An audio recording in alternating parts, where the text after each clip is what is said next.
Muita gente fazendo muitas críticas à equipe do Flamengo, dessa garotada do Sub-20 do Flamengo. Claro que eu e vocês esperavam um melhor desempenho dessa garotada que está disputando o Campeonato Carioca, mas antes de fazermos qualquer análise, precisamos observar alguns pontos importantes. Temos que contextualizar a situação. A média de idade do elenco do Flamengo que está disputando esse Campeonato Carioca é de 18,1 anos. No segundo e no terceiro jogo do Flamengo nesse Campeonato Carioca, entraram na lista de relacionados Rian, João Vitor Couto e Daniel Silva, sendo que João Vitor Couto e Daniel Silva vão fazer 17 anos esse ano ainda. Eles têm apenas 16 anos. Estão jogando um campeonato profissional. Nos outros anos que o Fla começou o estadual com a garotada, alguns jogadores do profissional fizeram parte do elenco, o que ajuda demais o trabalho do treinador. Em 2026, ou seja, esse ano, por conta do calendário do futebol brasileiro totalmente espremido, essa garotada não teve uma pré-temporada, eles não fizeram uma pré-temporada, eles tiveram recesso, 2 recessos no ano passado e só, eles não fizeram uma pré-temporada. O time Sub-20, inclusive, está passando por mudanças no elenco, e o técnico Bruno Pivetti ainda não teve tempo hábil para trabalhar com essa nova equipe. E claro, tem os rivais também, porque não podemos tirar o mérito dos rivais. Não podemos menosprezar o trabalho dos clubes de menor investimento no Rio de Janeiro. Eles vêm se preparando há meses para o início dessa competição. Sim, há meses. Ah, o Bangu não está nem na Série C. Pois é, se prepara para essa competição. Ah, o Volta Redonda foi rebaixado para a Série C. Pois é, se prepara para essa competição. O campeonato estadual para essas equipes de menor investimento é a chance de eles fazerem uma receita, de eles fazerem uma venda de jogador, é a chance de um jogador se mostrar para o futebol brasileiro. Por exemplo, ontem, antes do jogo do Flamengo, o Boa Vista venceu o Fluminense com um gol do zagueiro, eu esqueci o nome do zagueiro, e o zagueiro chorando muito de emoção depois do apito final. Por quê? Porque é o jogo da vida deles, é a chance de eles se mostrarem para o Brasil. Então, gente, não é justo classificar o trabalho do treinador Bruno Pivetti ou classificar a qualidade desses jovens jogadores do Flamengo por conta do desempenho nesse início de Campeonato Carioca. Cuidado com as críticas, sobretudo em rede social, para não, entre aspas, queimar bons profissionais. Em cima disso, eu tenho certeza que vocês estão aí me perguntando, Vene, e o planejamento vai mudar ou não vai mudar? Calma. Beba um pouco d'água. Por falar em água, vocês podem comprar todos esses copos e essas garrafas aqui lá no site da Go Case. Lá você vai encontrar material de ótima qualidade, preço bom e o melhor, desconto. Tá vendo esse cupomzinho aí, GOVENE? Pois é, com esse cupom você tem desconto em compras acima de R$100 e em compras acima de R$200, pagamento facilitado em até 3 vezes sem juros. E não tem só esses produtos, tem capinha de celular, por exemplo, a rapaziada que está voltando às aulas aí, a criançada, os adolescentes, tem muito material de volta às aulas, aproveitem, porque os preços estão sensacionais. E eu tenho certeza que depois dessa aguinha que vocês tomaram, vocês estão me perguntando aí, o planejamento vai mudar por conta do desempenho ruim da garotada?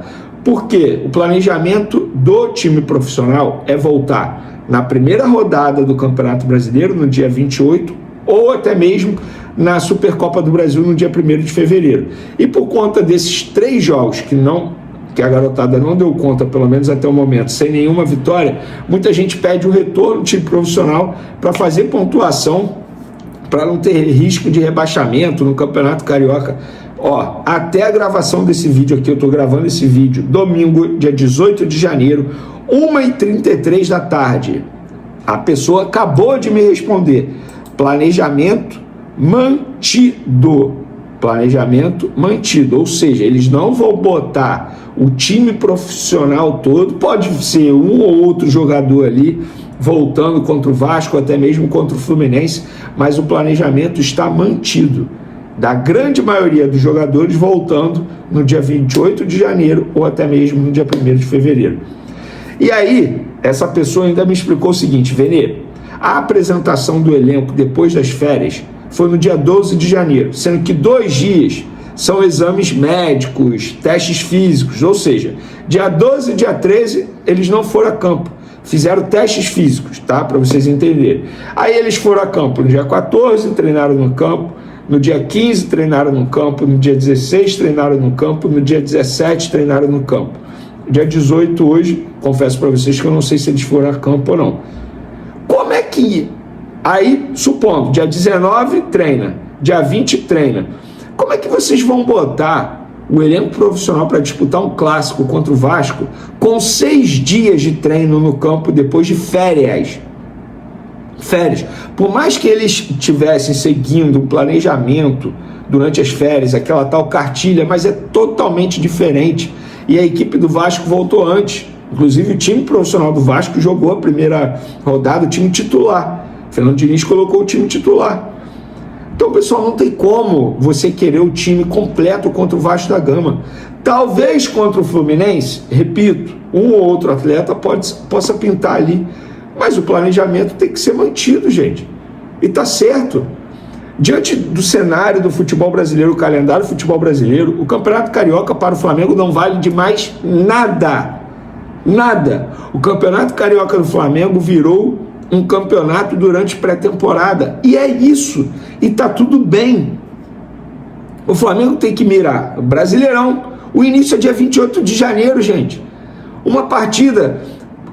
Se o Flamengo perde para o São Paulo na primeira rodada, isso pode fazer diferença lá na frente. Vocês viram ano passado como é que foi a briga pau a pau com o Palmeiras?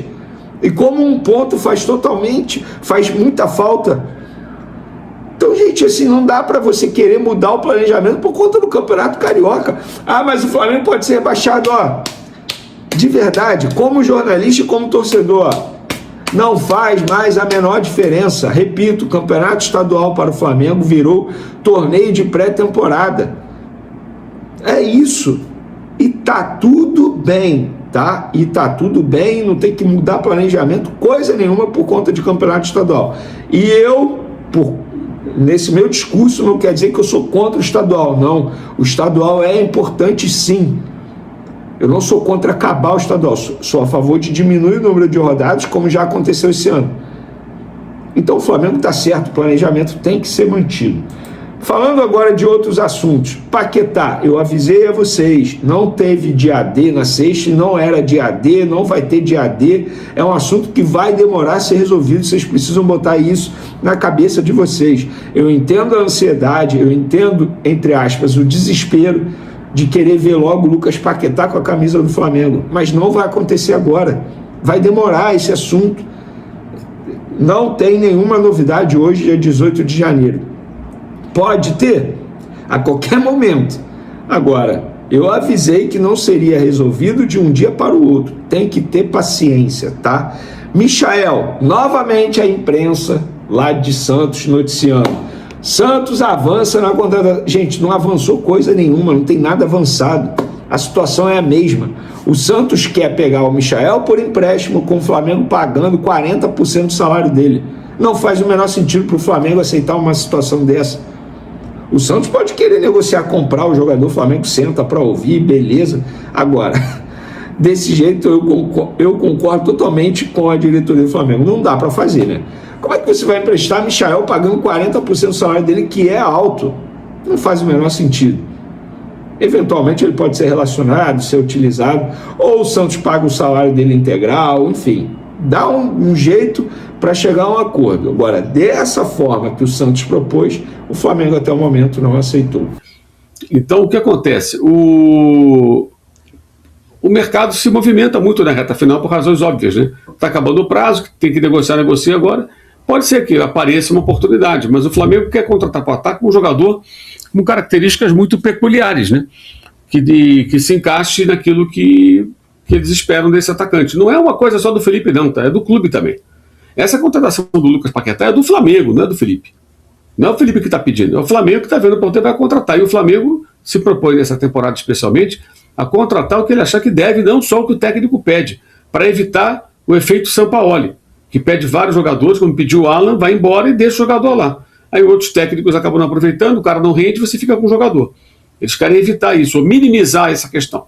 Então o Flamengo não deverá no mercado agir como assim, o Felipe pediu, eu vou trazer. Não. Pesa muito, o pedido dele é óbvio que pesa, é evidente que pesa, mas não vai ser o único fator preponderante, não vai ser o fator preponderante para essa tomada de decisão. Então acho que no momento é mais provável que não venha ninguém para o ataque nesse momento, e sim no meio do ano. E eu já alertei aqui, no próprio West Ham, o Flamengo abrindo o caminho com o West Ham, chegando a um acordo, ele já tem aí um fluxo de negociações. O Tati Castellanos foi para lá agora, ele fica 6 meses na Premier League, se for rebaixado o time, ele vai para a segunda divisão, Championship. Os salários dos jogadores do West Ham, aliás, alô Paquetá, ele sabe disso, né? Caem em 50% com o rebaixamento. Todos os jogadores. Até quando vi essa notícia lá na Inglaterra, no The Athletic, eu consultei pessoas que trabalham a carreira do Paquetá e perguntei, o contrato do Lucas Paquetá também tem essa cláusula? Todos têm. Ele, inclusive, que poderia ser que, de repente, o contrato dele poderia ser diferente, sei lá. Sabe como é que são essas coisas? De repente, o agente consegue, eu assino com você, mas essa cláusula eu não aceito, não. E o clube, de repente, está louco pelo jogador e topa. Não, o dele também tem. É o padrão do clube. Rebaixou, salário pela metade. Aí o que vai acontecer? Além de reduzir pela metade, eles naturalmente vão abrir mão de alguns atletas para reduzir folha e fazer caixa. Então você pode conseguir, de repente, um empréstimo do jogador desse.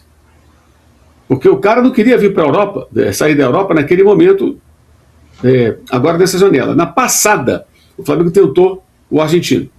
Agora, nessa janela, o Flamengo não fez proposta. Por quê? Porque o Castellanos já tinha deixado claro que não estava disposto a vir para a América do Sul nesse momento. Então o Flamengo nem tentou. Mas se o time for rebaixado, muda tudo. Quer jogar a segunda divisão ou quer jogar a Libertadores e o Brasileiro? Por um ano. Sem perder o vínculo com o West Ham. E no final, aí você estipula uma cláusula de contratação definitiva ou não. Aí daqui a um ano você vai ver como é que faz. Isso eu estou falando de uma possibilidade.